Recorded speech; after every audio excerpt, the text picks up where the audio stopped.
Bienvenue dans notre analyse du jour. On s'attaque à un sujet qui, a priori, semble assez simple.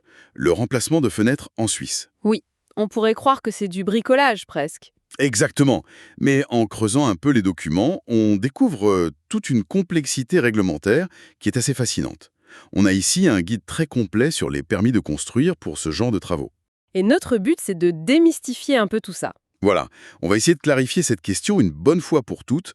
Pour changer ces fenêtres, est-ce qu'on risque de se noyer dans la paperasse? Absolument. Et ce qui est intéressant, c'est que la question centrale, ce n'est pas tant faut-il un permis, la vraie question que les autorités posent, c'est la nature des travaux. Est-ce un simple entretien ou une modification de l'aspect du bâtiment? C'est la distinction clé en fait. C'est la clé de voûte. C'est ça qui va définir tout le parcours administratif qui suit. D'accord. Alors plongeons là-dedans. Commençons par le cas le plus courant, celui que tout le monde a en tête. Mes fenêtres sont vieilles, elles sont plus très étanches, je veux juste les changer, pour des neuves, plus performantes. Rien de plus. D'accord. Est-ce que là, j'ai besoin d'une autorisation? Alors, dans ce cas de figure très précis, la réponse est non. Mais, Ah, il y a un mais. il y a un mais, et il est de taille, c'est à une condition cruciale. Le remplacement doit se faire à l'identique. Alors là, il faut qu'on s'arrête. À l'identique, ça sonne simple, mais j'imagine que l'administration a une définition bien plus stricte que la mienne. Ça veut dire quoi concrètement? C'est beaucoup plus précis qu'on ne le pense en fait. Les documents qu'on a sous les yeux sont très clairs là-dessus. Ah oui, À l'identique, ça repose sur, disons, trois piliers. Premièrement, les dimensions. Elles doivent être rigoureusement les mêmes. au millimètre près, j'imagine. Exactement. Pas question d'agrandir un peu l'ouverture. Deuxièmement, l'aspect extérieur. Il doit rester inchangé.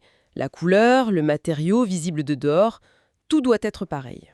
Donc si on a du bois, on remet du bois, on ne passe pas au PVC comme ça.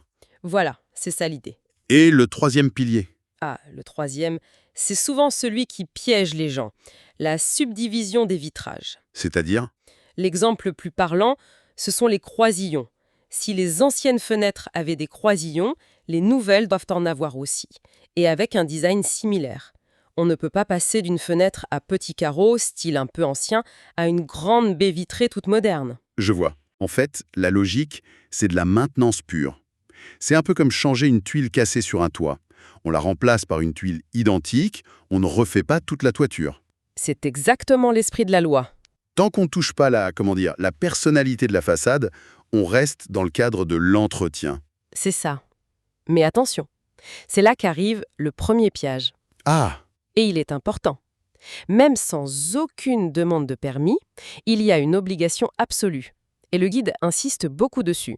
Les nouvelles fenêtres doivent impérativement respecter les normes énergétiques cantonales en vigueur. ah, le voilà, le fameux détail qui change tout. On pense être en règle, parce qu'on n'a pas besoin de permis, et on peut se retrouver avec des fenêtres non conformes. C'est un piège redoutable. Beaucoup de gens pensent que pas de permis signifie pas de règles. C'est faux. C'est totalement faux. Les exigences techniques, surtout sur l'isolation thermique, s'appliquent quoi qu'il arrive. C'est une question de politique énergétique et les cantons sont très stricts là-dessus. Donc même pour le projet le plus simple du monde, il faut vérifier que les fenêtres choisies ont les bons certificats. Absolument. C'est la base. C'est noté. Le cas simple est donc déjà assez balisé. J'imagine que ça se corse sérieusement dès qu'on sort de ce cadre. Tout à fait. Quelles sont les lignes rouges qui nous font basculer dans l'obligation de demander une autorisation? On bascule dans la nécessité d'un permis de construire dès qu'on sort de ce cadre strict de l'identique. Le guide liste plusieurs cas évidents. Le premier, bien sûr, c'est d'agrandir une ouverture. Ou donc créer une nouvelle? Là, on touche à la structure, c'est logique. Oui, c'est indiscutable. Et pour les autres cas? Le deuxième cas classique, c'est le changement de matériaux. Passer de fenêtres en bois à des fenêtres en PVC ou en alu, par exemple. Même si la taille et la couleur sont les mêmes, la texture, la brillance, l'épaisseur des cadres, tout ça modifie l'aspect du bâtiment. D'accord. Et le troisième cas, c'est souvent celui qui surprend le plus, le simple changement de couleur des cadres. Attendez, juste changer la couleur des cadres, ça demande un permis de construire? Ça me paraît... Désuré. Oui, un peu. On parle d'un coup de peinture, pas de démolir un mur. Pourquoi est-ce que l'administration va si loin? C'est une excellente question, parce qu'elle touche vraiment au cœur de la philosophie de cette réglementation.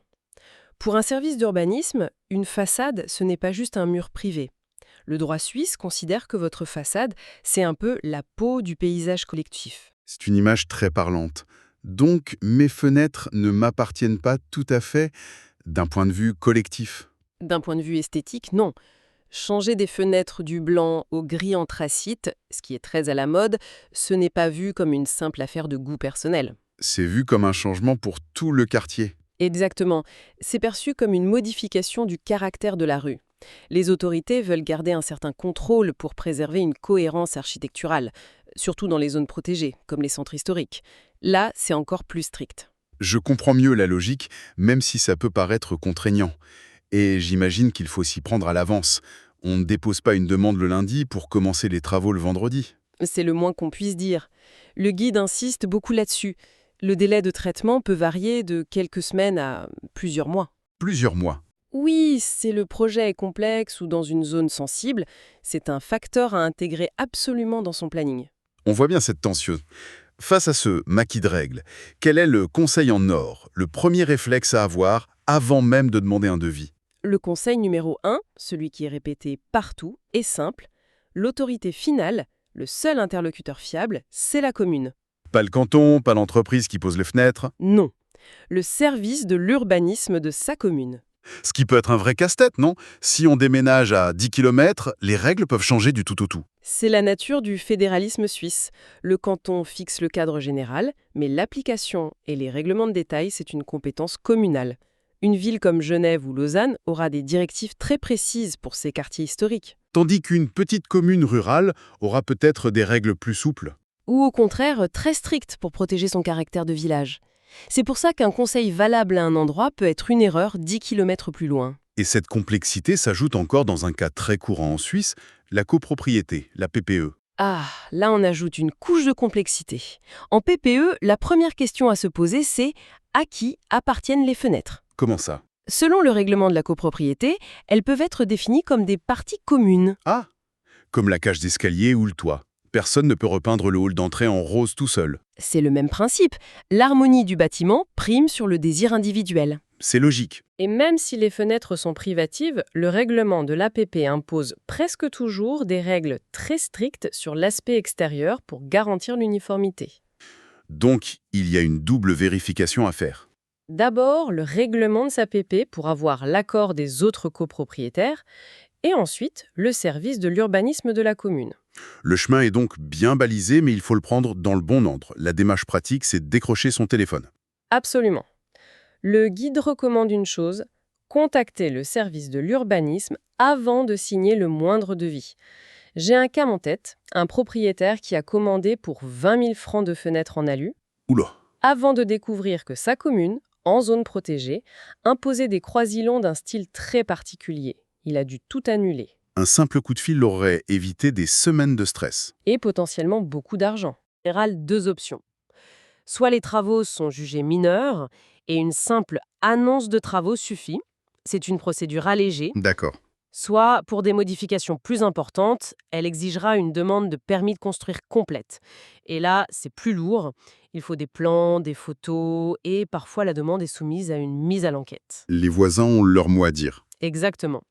Seule la commune peut aiguiller sur la bonne voie. Bon, le message est clair, prudence et anticipation. Mais en lisant les documents, un point a vraiment attiré mon attention. Ce contact avec la commune, qu'on voit comme une contrainte, pourrait en fait être une opportunité financière. Ça semble paradoxal. C'est pourtant un des enseignements les plus importants de notre analyse. Le service de l'urbanisme n'est pas qu'un organe de contrôle. C'est aussi un guichet d'information, notamment pour les subventions. Les subventions pour l'efficacité énergétique, ce genre de choses? Oui, cantonal ou national. Et le lien avec le permis de construire est parfois direct. Le jeune ne voit pas tout de suite. Le guide cite l'exemple très concret du programme bâtiment. Il offre des aides financières importantes pour la rénovation énergétique, comme le remplacement de fenêtres. D'accord. Et là, attention, c'est un point crucial. L'obtention de certaines de ces subventions est explicitement conditionnée à l'obtention préalable d'une autorisation de construire officielle. Attendez, ça c'est complètement contre-intuitif. Je sais. Donc, si je comprends bien, imaginons que je veuille remplacer mes fenêtres à l'identique. Selon la règle de base, pas besoin de permis. C'est ça. Mais si je ne demande pas de permis, je pourrais me priver d'une subvention. C'est exactement ça.